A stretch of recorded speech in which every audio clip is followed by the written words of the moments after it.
déchirer l'espace, de voir le paysage foncer sur eux, d'abolir le temps.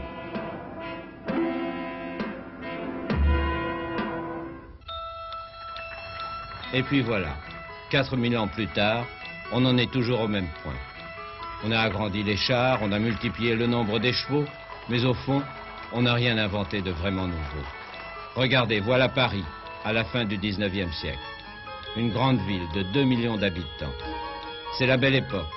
Victor Hugo, le vieux père Hugo, vient de mourir à 83 ans. Le dernier chic, c'est d'avoir le téléphone. Mais c'est toujours le règne du cheval.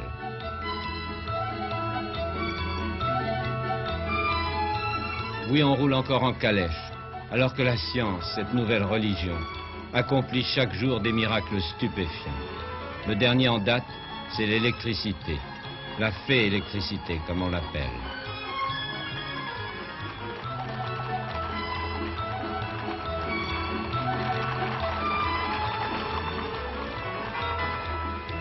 Aussi, les tramways commencent à remplacer les omnibus à chevaux. Mais la vie est toujours rythmée par le clip-clop des sabots sur le pavé. La France a 38 millions d'habitants et 3,5 millions de chevaux. Pourtant, le train, le cheval de fer, a révolutionné depuis longtemps les transports de ville à ville. Le chemin de fer, c'est l'épopée du 19e siècle. Grâce à la vapeur et aux rails d'acier, il a atteint la vitesse prodigieuse de 100 km à l'heure dès 1846. On va maintenant de Paris à Marseille à la moyenne de 75 km à l'heure.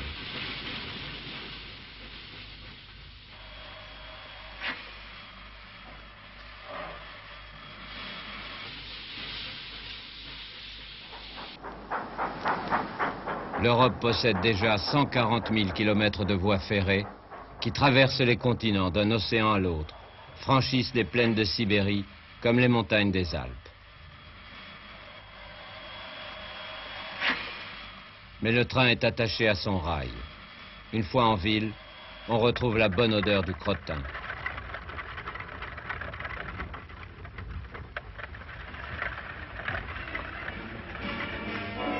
Tenez, voilà Londres, 3 millions d'habitants, la plus grande ville du globe.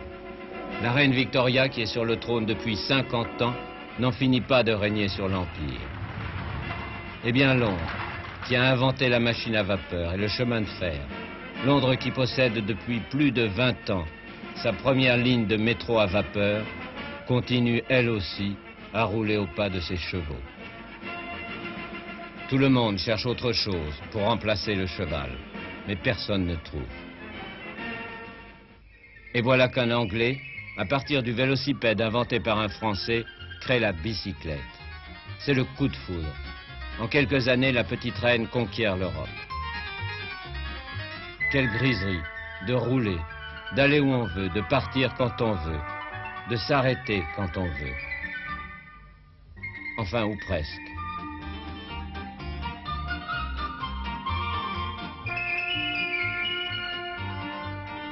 La bicyclette, c'est d'abord un jouet pour les riches, mais très vite, elle devient un moyen de transport, et un moyen de transport individuel.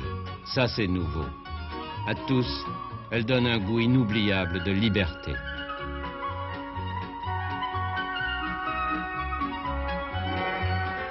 Et voilà Berlin, 1 million d'habitants. Berlin, c'est la capitale du méchant monsieur Bismarck, qui nous a battus en 1870, qui nous a arraché l'Alsace-Lorraine et qui a créé le nouvel empire allemand. C'est la puissance industrielle qui monte, le pays de monsieur Krupp. Que vont-ils encore inventer, ces Allemands?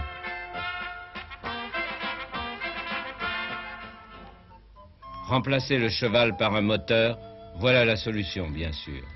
Oh, on y pensait depuis longtemps, depuis qu'il y avait des machines à vapeur. En 1769, sous Louis XV, un ingénieur militaire lorrain, Joseph Cugnot, eut l'idée d'en atteler une à une charrette. Il réussit même à faire rouler un modèle réduit de ce monstre. Regardez-le bien, ce diplodocus est l'ancêtre émouvant de l'automobile. En 1825, les Anglais à leur tour installent une machine à vapeur sur une diligence, et ça marche. À telle enseigne que des transporteurs audacieux inaugurent quelques lignes régulières sur des parcours de 10 à 20 km. Mais ils font vite faillite. C'est beau mais c'est lourd, ça coûte plus cher que le cheval et ça ne va pas plus vite.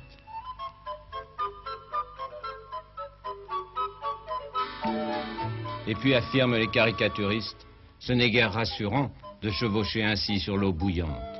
En 1834, sur la ligne Glasgow-Paisley, la chaudière éclate. 5 morts. C'est la fin des diligences à vapeur. Mais la vapeur n'a pas dit son dernier mot. En 1873, Amédée Bollé, un ingénieur français du Mans, met au point ce petit omnibus à 6 places. Cette voiture fonctionne de façon si souple qu'il la baptise l'obéissante. Et elle atteint la vitesse étonnante de 45 km à l'heure. Mais elle pèse 3 tonnes. Il faut refaire le plein de la chaudière tous les 50 km. 460 litres d'eau. Trop lourd, toujours trop lourd. Ce qu'il faudrait, c'est trouver un autre moteur, plus léger, plus puissant. Dans toute l'Europe, inventeurs, ingénieurs, mécanos s'affairent pendant 20 ans dans de petits ateliers comme celui-ci. Petit à petit, le français Baud de Rochas, le belge Lenoir, l'allemand Auguste Otto mettent au point le moteur à pétrole. La voilà la solution, le moteur à explosion. On approche du but maintenant, mais 2 Allemands vont battre tout le monde de vitesse. Le premier, Karl Benz, un petit ingénieur sans le sou, va réaliser l'engin dont tout le monde rêve depuis 20 ans. Karl Benz, dont nous voyons la voiture ici, était vraiment le premier à réaliser l'automobile. C'est-à-dire, il savait que son moteur était de très faible puissance et qu'il avait donc des difficultés à mettre en marche un véhicule. Il a conçu un véhicule très léger, ultra léger, en 86, et il a réalisé ce qu'on voit ici. Mais, comme tout inventeur, il était assez méticuleux, il était peureux, il craignait toujours que quelque chose se casse ou que quelque chose ne marche pas.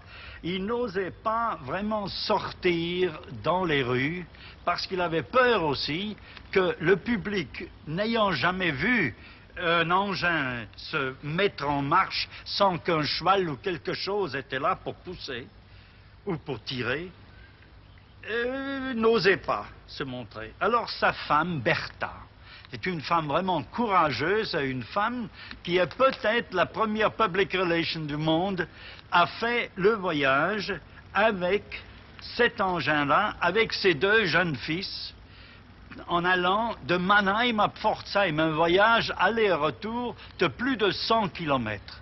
À ce temps-là, vraiment un fait historique et inouï.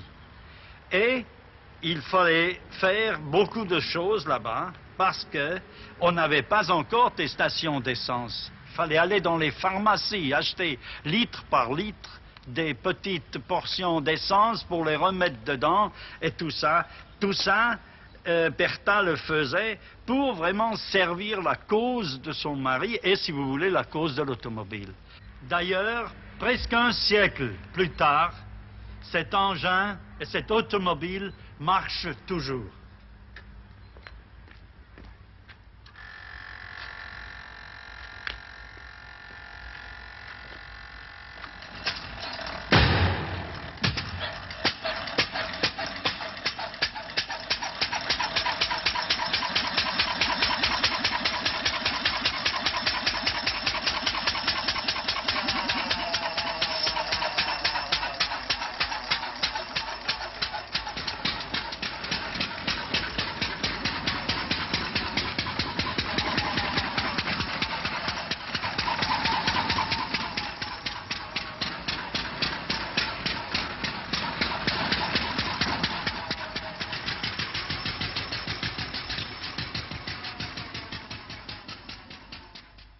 En 1939, l'Allemagne fêtait les 90 ans de la jolie Bertha, la grand-mère de l'automobile.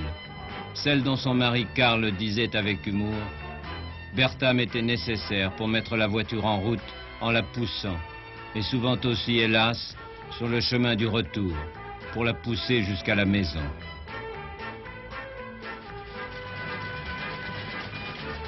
Sept ans plus tard, Karl Benz devait connaître enfin la gloire et la fortune avec sa Victoria. Un succès prodigieux. 45 voitures vendues dans l'année. 3000 marques or, lanternes comprises.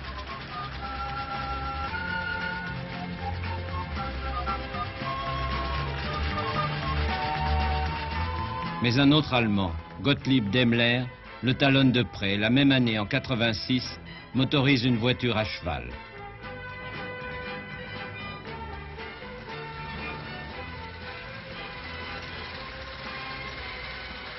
Les deux hommes ne se connaissent pas.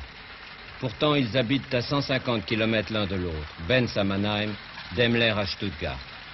Quand Daimler, raconte-t-on, apprend que Benz a pris un brevet pour son tricycle, il commande aussitôt ce beau phaéton, une vraie voiture, pour y installer son moteur. Un moteur beaucoup plus perfectionné que celui de Benz.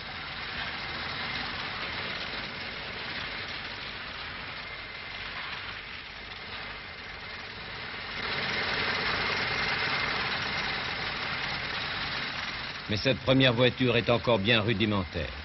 Il va faire mieux. En 89, Gottlieb Daimler est à sa deuxième voiture. Il avait d'abord commencé avec une calèche qui était beaucoup trop lourde. Alors il a construit un nouveau châssis de voiture et aussi un bicylindre, moteur qui tournait plus vite et plus rapide aussi que le moteur de Benz. L'allumage du moteur est assuré par des tubes de platine chauffés de l'extérieur par des brûleurs à bec. Et voilà l'automobiliste baptisé chauffeur, l'homme qui allume les brûleurs. Et ce nom va lui rester jusqu'à aujourd'hui.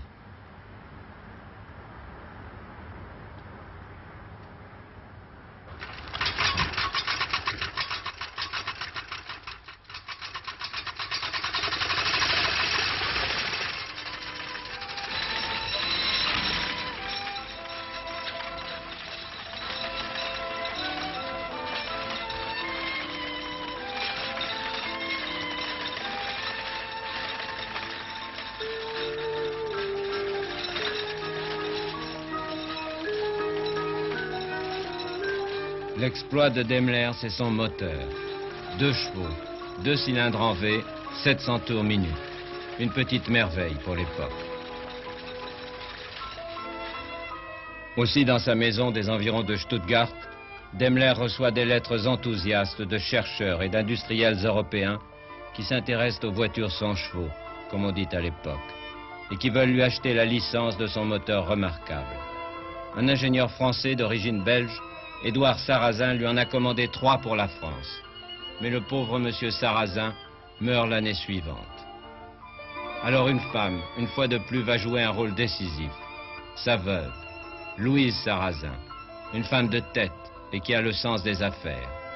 Après la mort de son mari, Louise Sarrazin se précipite à Stuttgart et au cours d'un tête-à-tête épique, arrache à Daimler la licence de son moteur pour la France.